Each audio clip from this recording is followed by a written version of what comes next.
Hi everyone. So after a multi-week lecture tour and research tour of Europe, and by the way, I'm going to do a little competition. I want you guys to help me with the book that I'm writing now about European anti-Semitism, where I did all the research. The book's being written now. It's going to be the second volume after my book, A Holocaust Holiday about anti-Semitism. I'm thinking of calling this Crusade Holiday. It's going to focus on 1,000 years of European barbarism, especially in Germany and parts of France.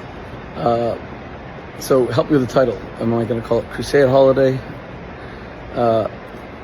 Send me your suggestions, and if I choose your title, you're going to get a free book, and you're going to get a mention in the book. Okay, so I came back with such joy that I had to go straight from the airport to the U.S. Open, where I had to meet someone, and I couldn't believe it. I think I saw two yarmulkes. There were thousands of religious Jews, hundreds of religious Jews, just see from the kosher stand there. And yet, with all of that, at the whole U.S. Open, normally every year for October 7th, you would see 200-300 yarmulkes. I saw two tonight.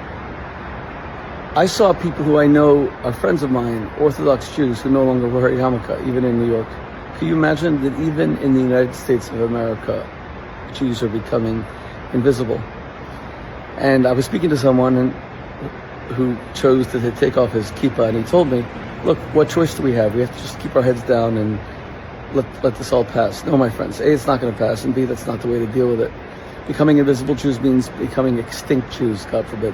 I gave the example of the Spanish Inquisition, because the two greatest calamities that befell the Jewish people since we were exiled, the destruction of the Second Temple 2,000 years ago, was the Holocaust, of course, 6 million Jews murdered, and then the Spanish Inquisition and Spanish expulsion.